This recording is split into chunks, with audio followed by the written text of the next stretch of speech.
All right. Hello, everyone. I'm Dr. Carol Clark, President and CEO of the International Institute of Clinical Sexology, and I'm delighted today to be hosting Karyn Wittmeyer's oral defense. It's been a long journey, I know. What we're going to do is, Karyn, you're going to share your screen and Okay. give your presentation. Then we'll have an opportunity to ask questions, make comments, and then your chair, Dr. Rosler, will close out the meeting. And with her comments and congratulations, and then you get to go celebrate. So, All right. Karyn, do your thing, share your screen, and Okay. And then we'll see if this works. It can be, if it lets me present, if it shows up correctly. Is that showing up as a full screen? there you go. Uh-huh. Perfect. Awesome. Yep. Okay. So thank you everyone for showing up today. I really appreciate it. I'm going to first go through some definitions, abbreviations before I even get started, because there's a lot of lingo with my dissertation. Sorry, I should start with, this is, I didn't even put my title in there. Experiences of non-monogamous people during new relationship energy. We'll get a little bit more into what that is. So consensual non-monogamy is just a relationship where the partners within that relationship agree to not be exclusive with each other, sexually or emotionally. This can show up as a lot of different relationship styles, so I'm not really going to get any finer detail than that.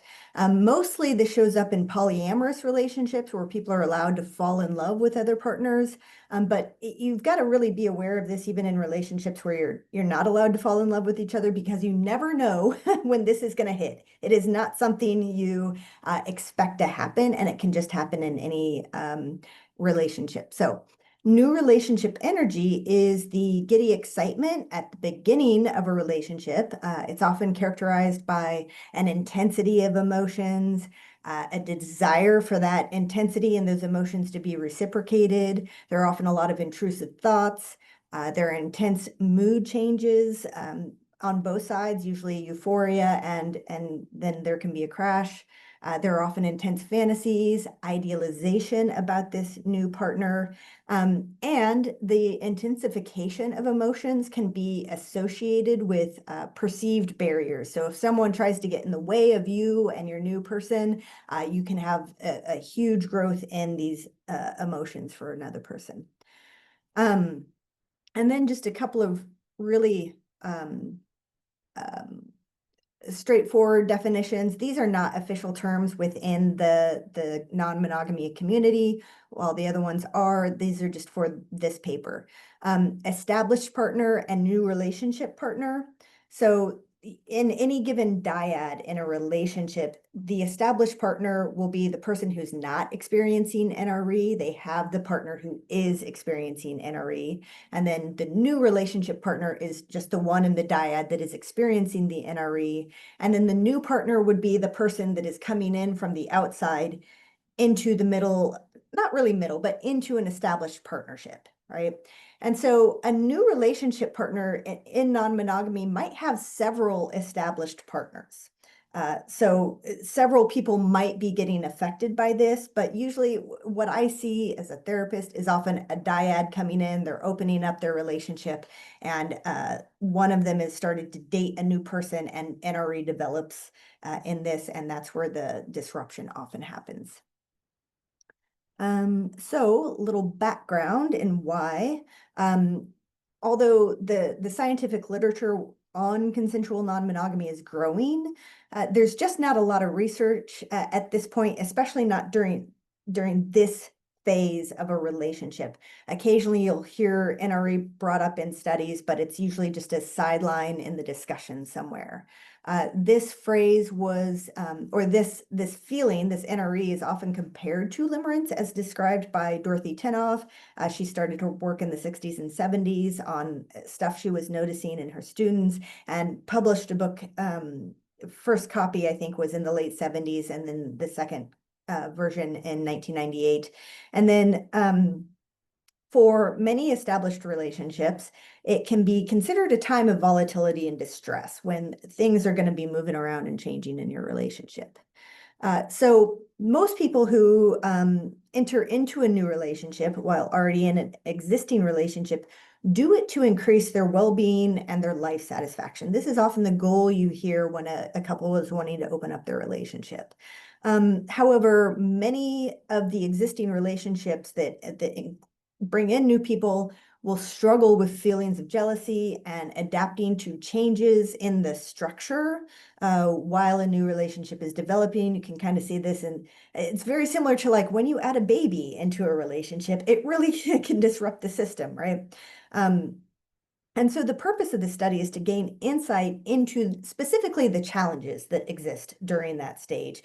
There are things that are not challenges. There are people who love this and love going through this and are pretty good at navigating this. But I really wanted to focus in specifically on the challenges because that's what's going to show up in the therapy room, and provide some idea about how interventions might start.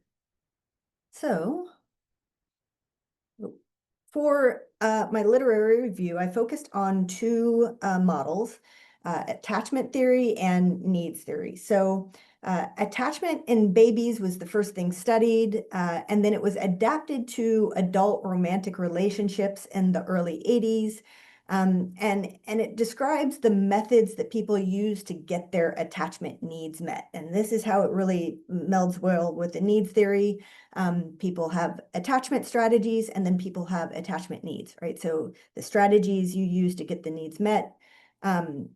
So originally Tenov did her work on limerence, and then the researchers adapted that work to research papers and called it passionate love to describe the early stage of a long-term relationship, how attachment works, the strategies people use to keep early stage attachments.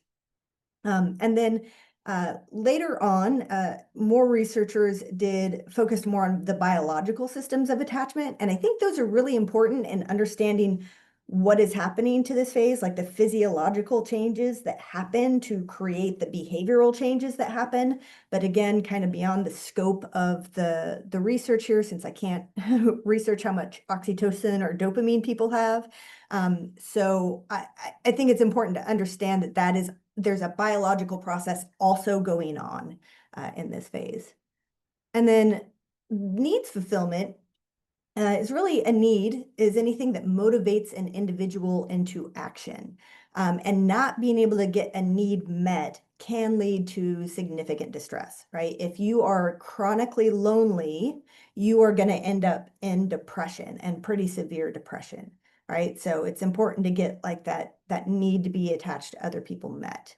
Then within needs theory is a bigger idea. There is relational attachment needs, right? And core relational attachment needs have been identified as autonomy within the relationship, the ability to make decisions within that relationship, competency, being good at the relationship, being able to work through problems, for instance, and belongingness, which is just feeling like you even belong to this other person, that they want you there. So within polyamory, they looked even tighter at this. And when you're bringing in a new partner, you're looking at, okay, how are needs getting met? And Mitchell kind of described 3 different ways that additional needs are considered when a new person is brought in. So additive, contrasting, and comparative. So adding is when I bring in a new partner, even more of my needs are getting met, and it makes both relationships super happy, right? Like both relationships get better. Contrasting is I'm maybe not getting all my needs met in one relationship. I bring in another relationship. It meets different needs. And now both of them together, I feel like I have all my needs getting met and it makes me happier. Comparative is my existing relationship is not meeting all my needs.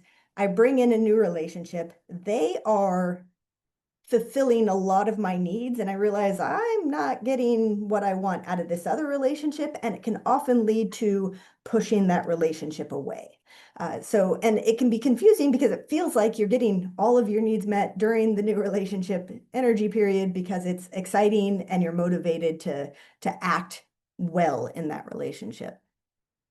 Okay, so the research method that I used is constructivist grounded theory. In this theory, the theory is developed out of the data rather than starting with a hypothesis. So I don't have like, I'm going to prove or disprove this statement here. I'm just going to collect a bunch of data and then I'm going to create a statement or theory that comes out of that data.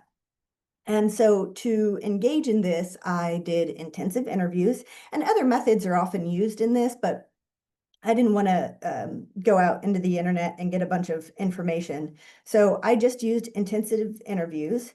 You collect the interviews and then you code like individual lines within the interview to give you ideas about, your bits of data, and then you categorize that data um, into bigger categories, and then you look at those categories, and this helps lead to your theme development or your theory development.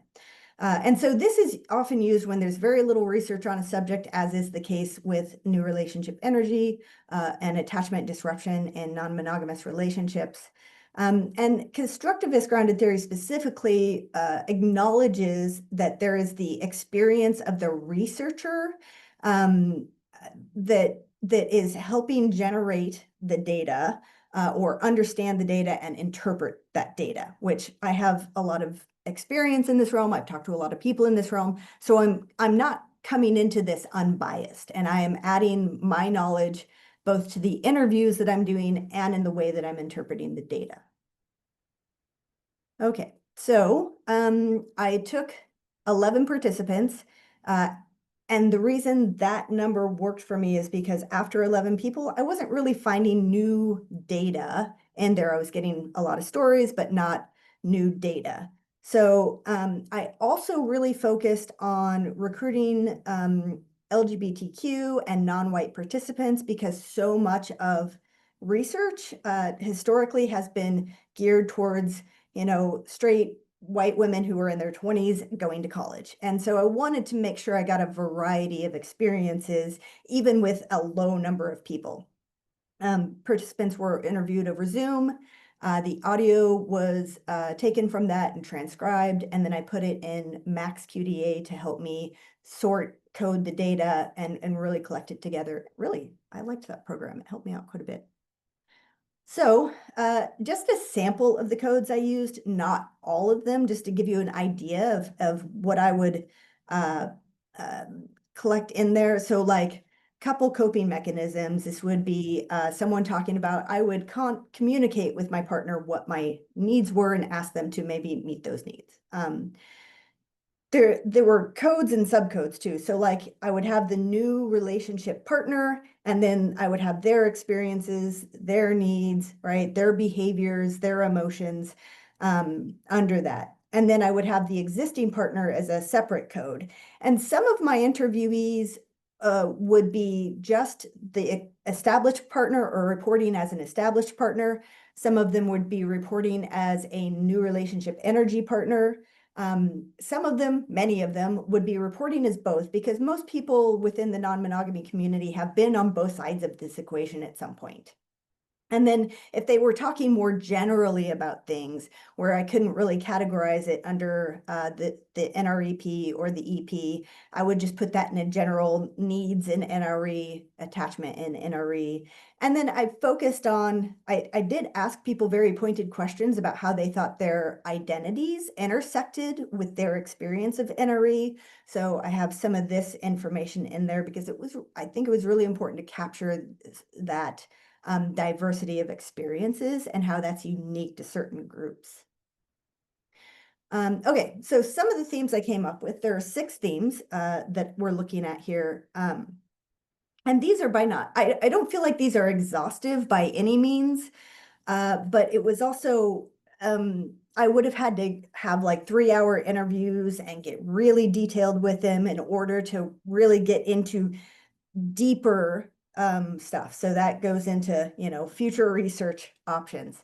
So first theme is that NRE can kick off an action-reaction sequence that starts with the existing partner noticing changes in their new relationship energy partner, and therefore changes in the structure of the relationship. So this is a great quote where someone sort of described this real well.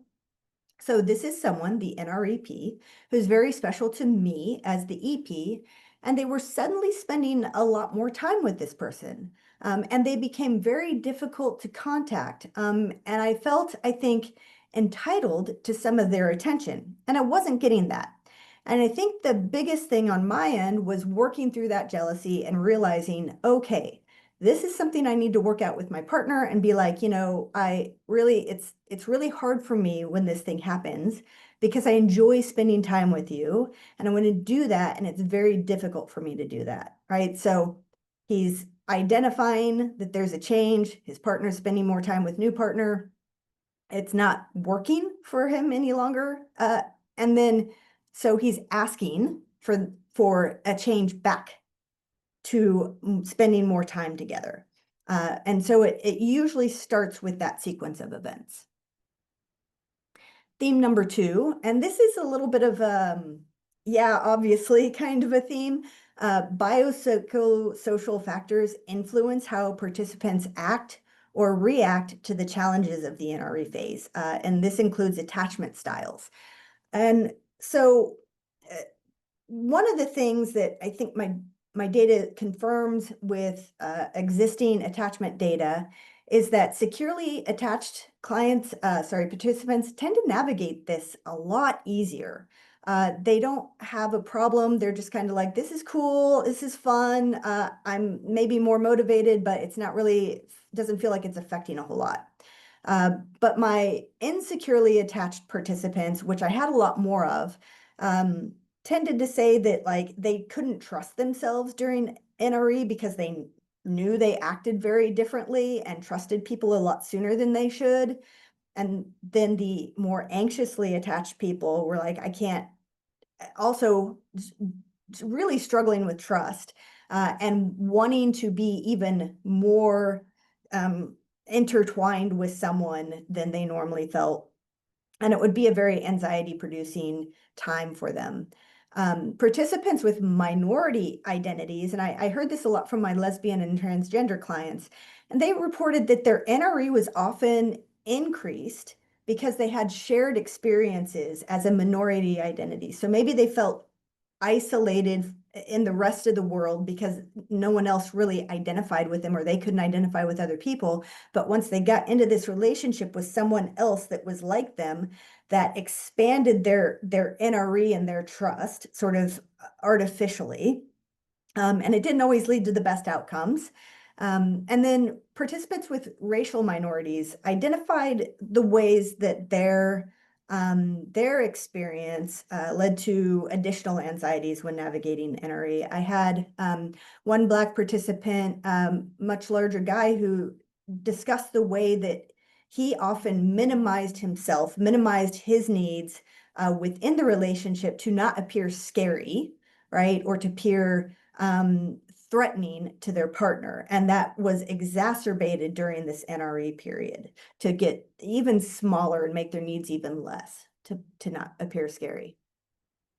So theme number 3, the NRE period often leads to a form of needs assessment in a relationship, with either the established partner trying to adjust to the changes that are happening, often a loss of time, a loss of attention, and the NREP examining the needs fulfillment across relationships. And this goes back to the additive, contrasting, and complementary needs assessment.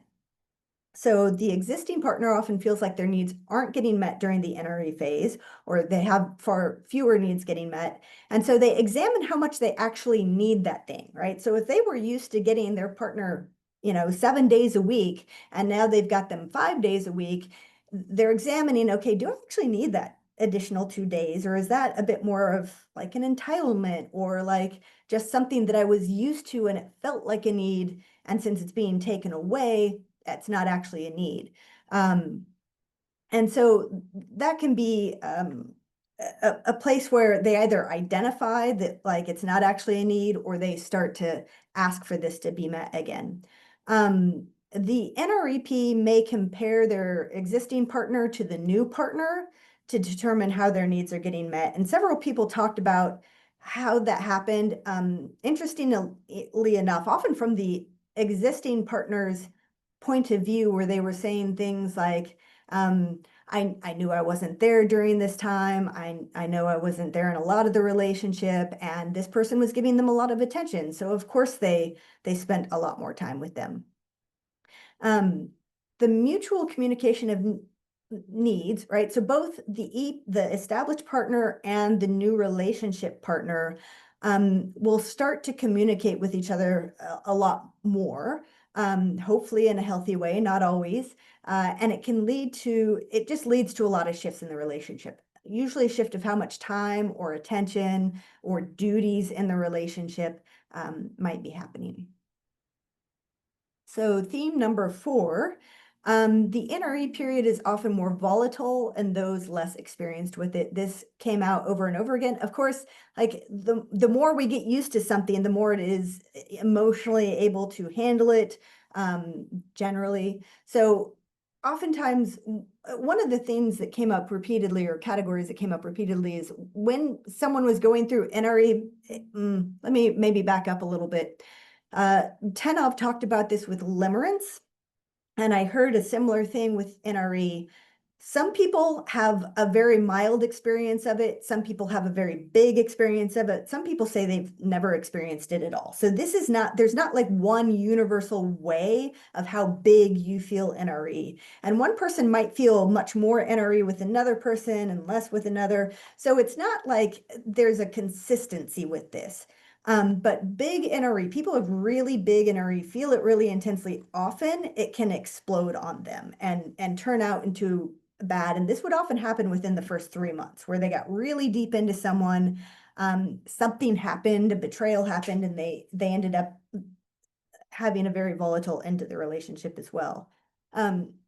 Confounding factors can also make this period more difficult to navigate. So if someone was in graduate school or had a death of a parent, or there was something going on where their needs maybe were a lot greater, they were relying on their partner a lot more for support within the relationship, especially if it was the established partner that was having the need. This could make it even more difficult if the new relationship partner was being pulled between the needs of an established partner going through a lot of stuff and the needs of just being in a new relationship and the desire to belong together. And occasionally that new relationship would have really strong needs that affected, like, moving homes or difficulty with other partnerships, that they would pull the new relationship partner away even more from the established relationship, creating even more of a difficulty there and handling the changes. So participants on all sides, right, were often, especially if it was the first time experiencing NRE, would be very surprised by many of the aspects of this period. Many of the changes that they saw in their partners or they experienced as someone in NRE, learning to navigate a new relationship. So I kind of liked this quote that explains it pretty good. During the NRE period, right, there's a lot of higher sex drive. There's a lot of you're in the getting to know someone phase. There's a lot of first time things, and it always just kind of tends to feel magical.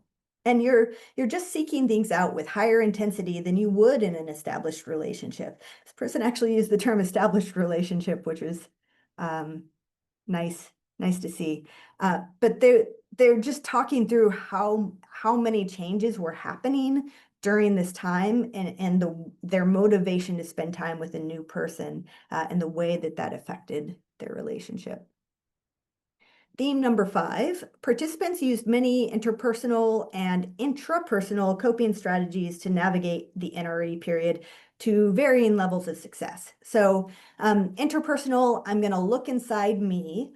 I am feeling jealousy. I'm going to examine why my jealousy is there, why I'm feeling insecure, and I'm going to navigate that on my own to get more secure in myself and in my relationship. Interpersonal, I'm going to talk to my partner. We're going to communicate. We're going to establish new agreements that helps us navigate spending more time together or refocusing back on our relationship. And people used both healthy and unhealthy coping strategies, and this could be a whole other dissertation on its own. So I'm not going to get into what identifies a healthy or unhealthy, but you'll see things like a healthy coping strategy is identifying the needs you're hoping that your partner will meet, and asking them in a kind and gentle way and accepting no for an answer if you can, right? These sort of things that are pro-relational. And then unhealthy coping strategies, like one person mentioned, my partner was having a whole lot of sex with other people, so I started having a whole lot of sex with random people, and I didn't feel good about it as a way to cope with how much my partner was having sex with their new partner. This is a coping mechanism that is not helping them actually navigate their feelings. It's just numbing out their feelings, is the way that they described it. A healthy strategy doesn't always lead to the desired outcome. So even if you're trying to communicate well with your partner, one of the things that happened quite a bit, and I think this exemplifies it. So one participant reported doing all the work on her jealousy, and all this work, like all the workbooks, the therapist, everyone's saying repeatedly to communicate with the partner about your jealousy, just communicate with them.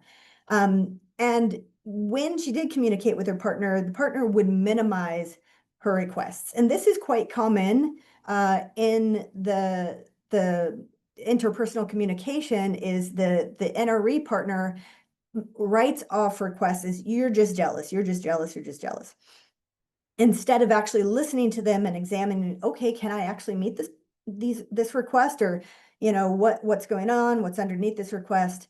So they minimize these requests and say everything's fine. They feel fine, so everything must be fine. Final theme.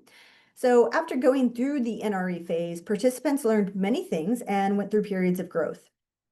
So after a couple of runs through this period, participants reported being better prepared and less insecure. They were able to navigate the changes that would happen in the relationship, getting less time with this person, getting less attention.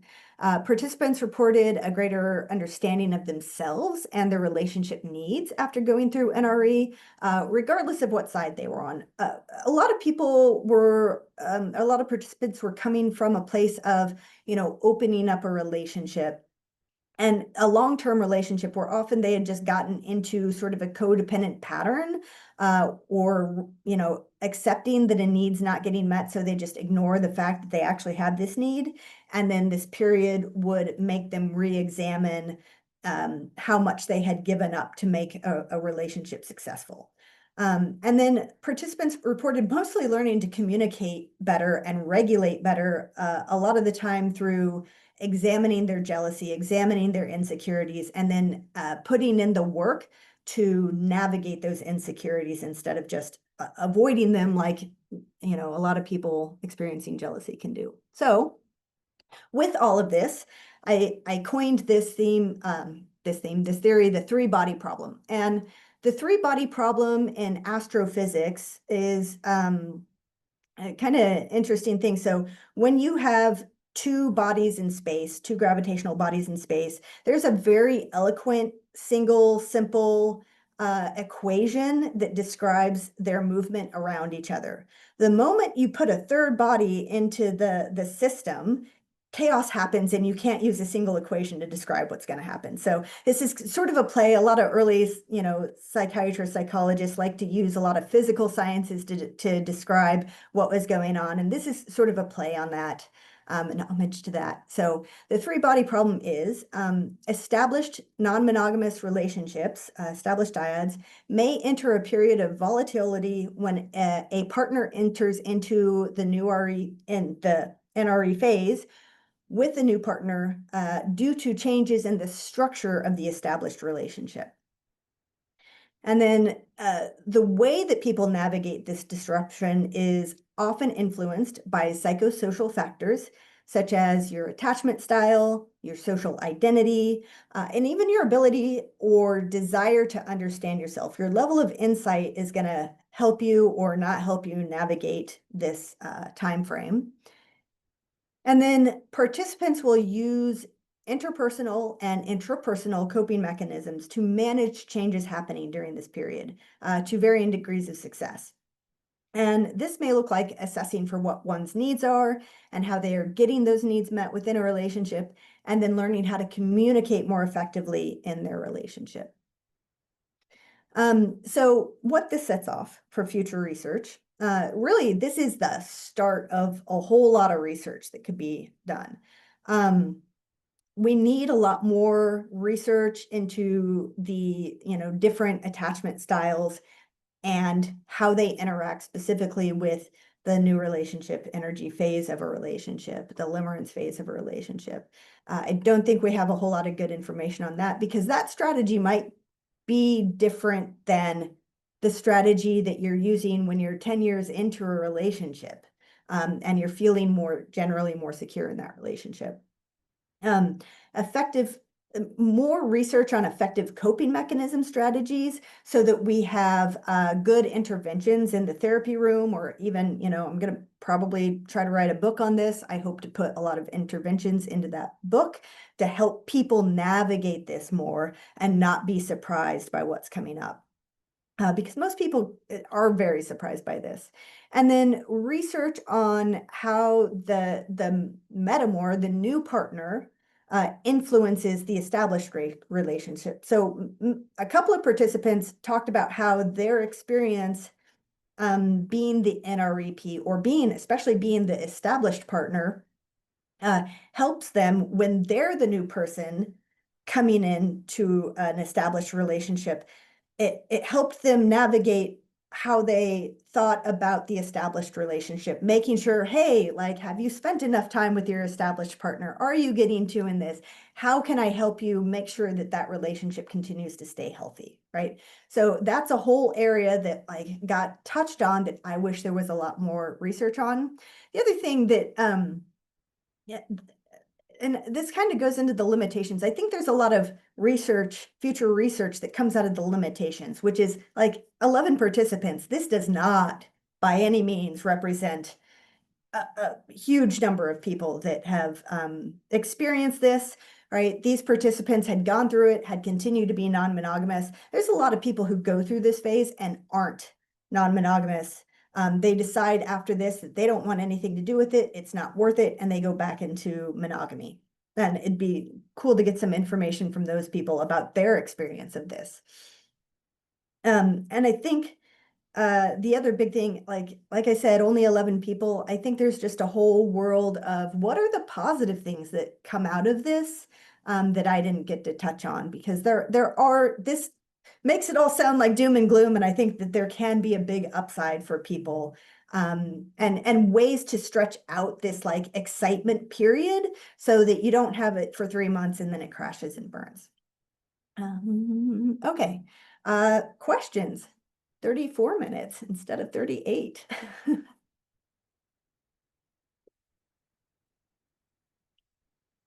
Dr. Clark, I saw you writing things. I'm trying to find my unmute. I'm doing everything left-handed. It's really challenging. Yeah. Yeah, awesome, wonderful. Because I can't write, so I couldn't write out I had to type it onto my phone. Okay, so I was thinking about the timing. Yeah, you get with the new relationship, and then you don't have time for the older relationship. But, what was I thinking?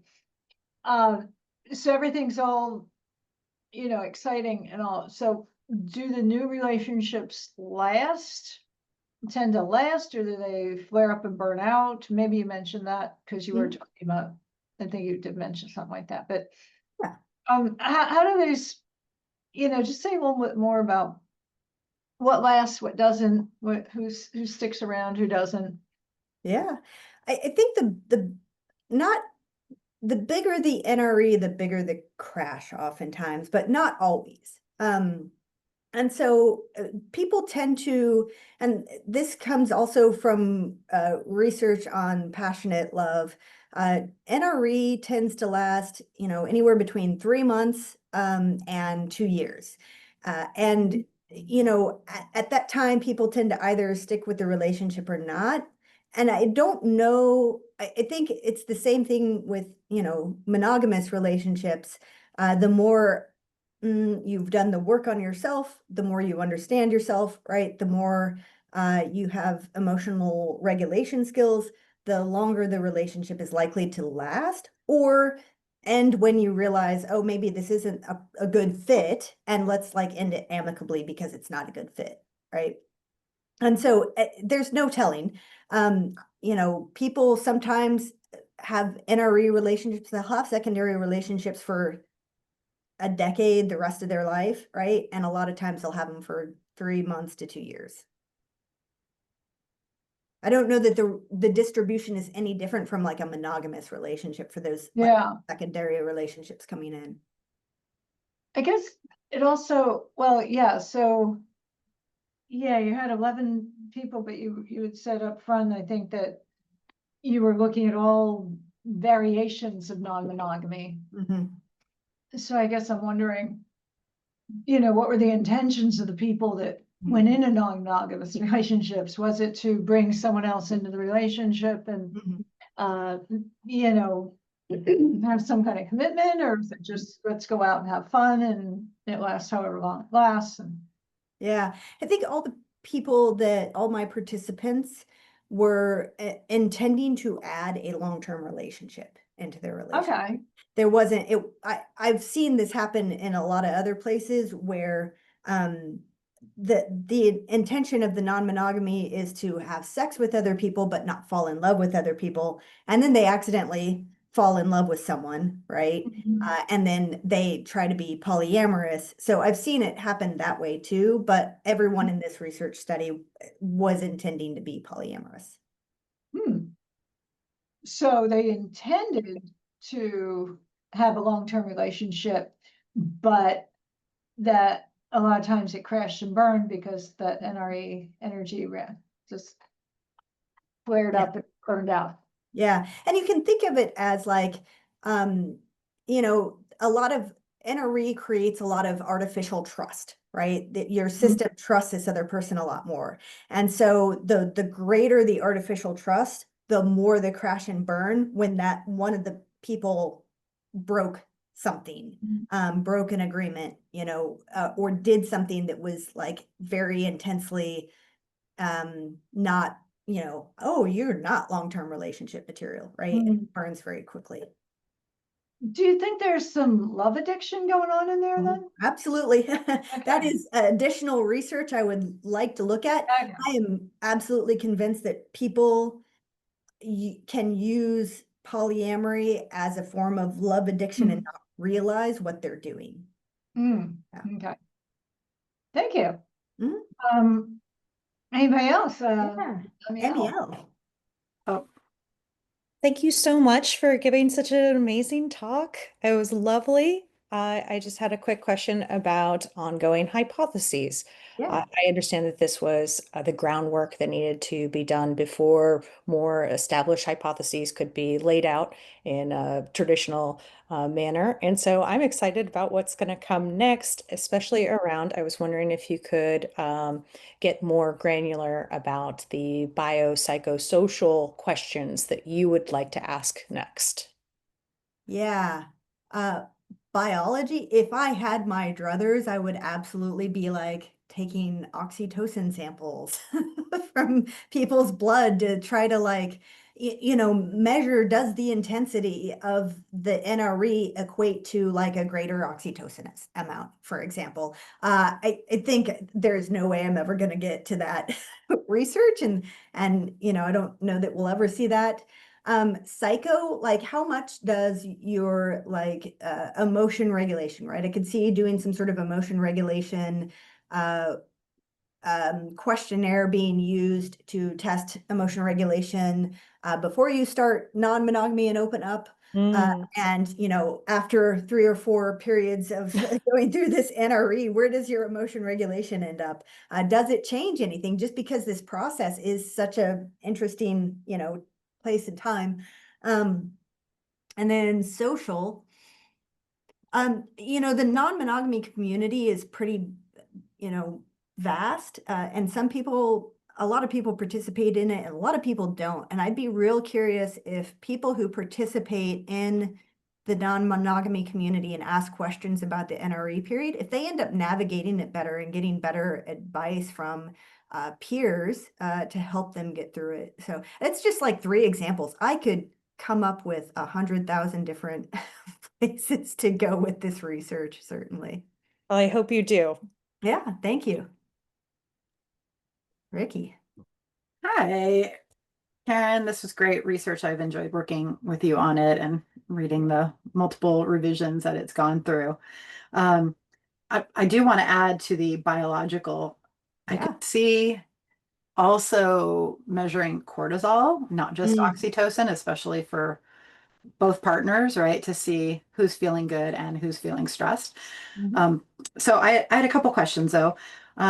I'll just give you my 3 and kind of you can figure out how they work. So one of my questions was, well, the big question is like, what did you learn in terms of like what surprised you? Was there anything surprising about your results? And then you mentioned that there's also benefits to this. I feel like we're focusing more on like the crash and burn part, but you also pointed out like we should talk a little bit more about benefits, and maybe that's something for future research. But it sounds like you already know there were benefits that were showing up even in some of your data or even in previous experiences that you could speak to. So I guess I'd love to hear kind of the positives, the benefits of how NRE might serve all the people in a polycule or the established relationship. And then what surprised you in your data, if there was in fact anything that was surprising?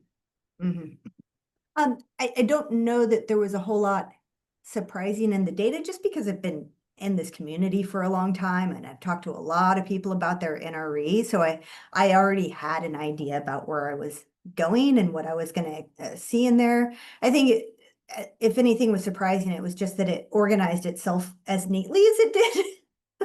Ended up organizing itself neatly. I think the surprising, yeah, there's just not a lot of surprising. I would do a lot of things different. The second time around, I would interview very differently. I would come up with a lot more questions. And so like that was, I think, important to look at, but surprising, not necessarily. And maybe if I had done things differently and asked a lot deeper questions, I would come across some surprises. And then the second So I guess I hear you saying Yeah.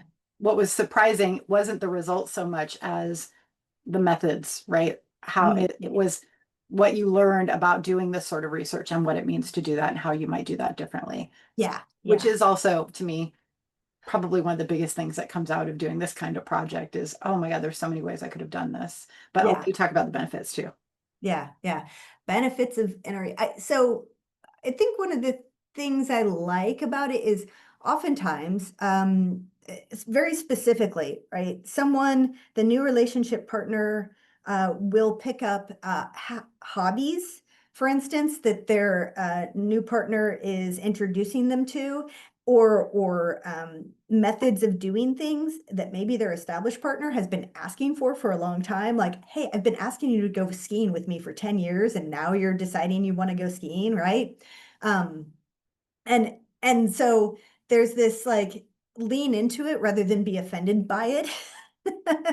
Now you get to do this thing with your partner you've been wanting to do for 10 years kind of thing, or lean into the motivation. You get all this extra dopamine and motivation. So like lean into it, learn some new things, rewire that brain, right? You've got some plasticity going on there.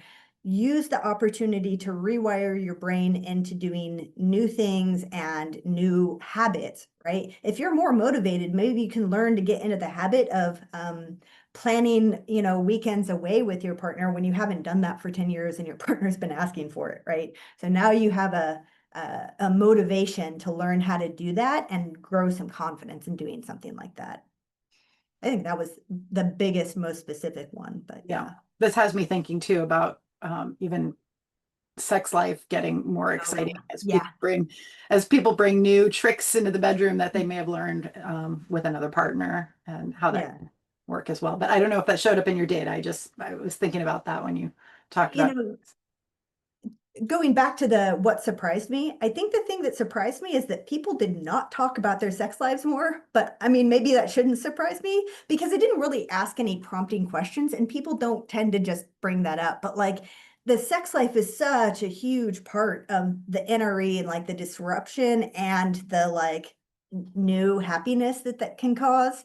I think that's a really important part that didn't come out because I didn't have that question in there to prompt people necessarily. And again, it would have added another hour, I think, to try to get some of that data as well. Well, and considering you're in like a sexology program, right? Yeah. I would almost add, if you haven't put that in your final draft though, as that point about future research, because the thing you've also really touched on is often the sexual aspect is the part that can be really triggering, and it is a really foundational part to what's going on within all the relationships, agreements people have, right? Different safety practices, etc. But that's definitely, especially hearing that it didn't show up in the data without really you prompting those kinds of questions when we would really expect it might, says something about the fact that that's also more sensitive information, probably may require some different kinds of review board, approvals around ethics and stuff. But it sounds like it's a really important part that didn't really get touched on yet, that I would say, especially in your program, would be something you're interested in, right? Or we need some knowledge around it. Yeah, that was definitely, after a couple of interviews, halfway done with the interviews, I'm realizing like I am not getting the amount of sex data I wanted. And I did prompt once or twice just to test it out, but like the interviews were starting to get kind of long at that point. And maybe again, I would go back and do things very different, right? I would leave more time for interviews. I only said they would be an hour long, so I wanted to like stick to that's what they signed up for. Other questions? Okay, anybody else? Any comments? Anything? Dr. Rosso? Yeah, well, I'd like to say a few things. First, in kind of building out on what Ricky mentioned, when people really want to say something, especially because you're talking about their emotional life, sex is, you're usually opening the floodgates. And I can see why you were surprised. Because when you're saying, when you brought in a new person, in general, especially for instance, if we're dealing with a monogamous couple and they say, I brought in a new person, sex is the number one topic. Oh my gosh, the new things we tried. And oh my gosh, it opens the floodgates that don't really require pulling it out of them. So that would be really interesting to explore, because maybe that's not the value that is prompting them to seek out the partner, but the quality of the relationship on so many levels, not only the physical and that sexual intensity. So that actually makes this whole NRE process even more rich than what we see in monogamous couples, which is usually, boredom in the bedroom and let's go find someone else. So it's not really relationship.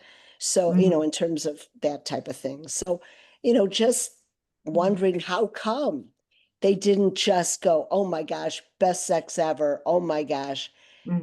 That's really says a lot. And I don't think that it's a fault of whether or not you asked the right question. I think it's really interesting that they didn't seem to go there. Mhm, which, mhm. so that I think is kind of interesting.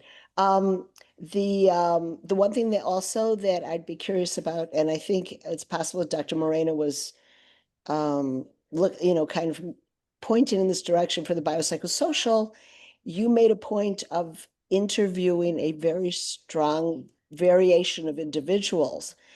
And I'm just kind of curious if you got a sense that there might be an interesting pattern. For Mm. instance, were certain individuals of a certain race, you didn't have enough to certainly make a theory or make a, come up with something, but were you curious, did you notice that perhaps a certain type of individual may have a unique experience that differs significantly from the rest? Certainly not Mm. enough people to go there, and that wasn't your intention. But for future research, did you kind of get an idea, wow, I just noticed that this person of, whatever cultural background, I think they may have a different story. Did Yeah, anything present like that?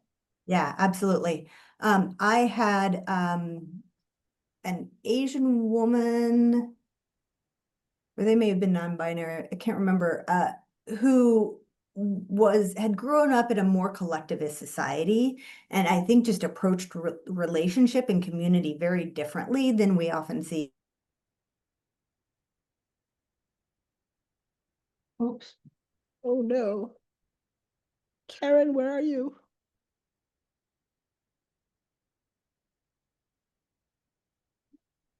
Okay, the rest of us are here, so it's her Okay. problem. Oh, Yeah. oh, Karen? there. Okay, So, yeah, you're back. I think it's just mostly like that collectivist, coming from a collectivist society, you're just a lot more, there's the autonomy question is very different, I think, there.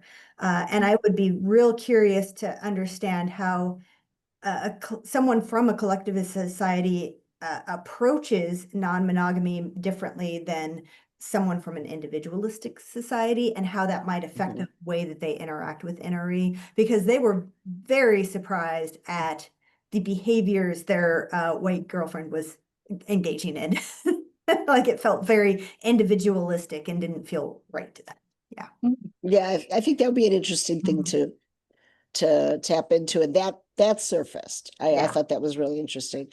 The other kind of final question that I want to ask, you went through quite a process Mhm. from beginning to where you are today, Mhm. through having a shift in chairs to having, a whole big change in how you approach this. Um, how do you believe that this process changed you? Because Mhm. doing a dissertation, which is not a book report, Mhm. it's not a high school paper, Mhm. but I've seen that people who do dissertations, they themselves are transformed just through the act of doing it. So I'm Mhm. wondering what changed for you in going through this process? Yeah, I certainly think I became a much better therapist just by my much deeper understanding of attachment, and how that plays out in people. I think that's a lot of it. Is I just feel like I understand humans a lot better. I also have a very complicated relationship with Henry, or I did certainly. It made me make a lot of stupid decisions in my 20s, especially. Um, and so understanding that a lot more about myself on that front, why I, engaged in those kinds of things, was nice, even though it's not got a big part in my life now.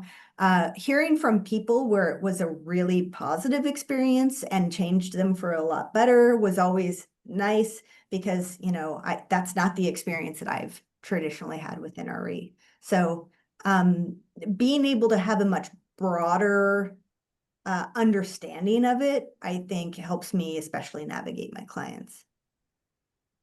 Excellent.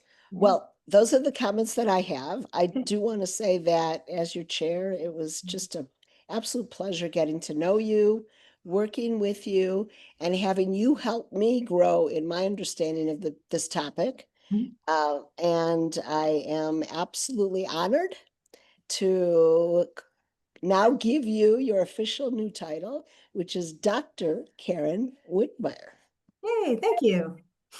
Yay. Congratulations. Yeah. Yay. Yay. And Karen, congratulations, love- Dr. Wittmeyer. I would love it if you're able to, in kind of Mm. ending the project, I appreciate, you know, what Janice is saying in like, okay, you've learned all this stuff. Um, where do you want to go with this now? I know you had plans for this dissertation when you started it, but Mhm. now that you've gone through the process, which often changes the way we feel about our project and what it can do. And you did say that one of the things that you really found beneficial was how it improved your work as a therapist. Mhm. And for everybody who's on here who hasn't kind of been following the progression from the beginning necessarily, where do you want this to go? What do you want to do with the document or the research?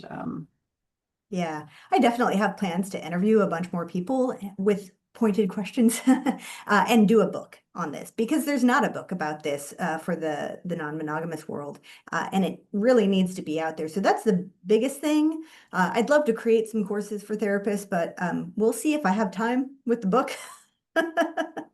And you know, I want to work with especially other people, help be on their dissertation committee who are doing this work and see where it goes.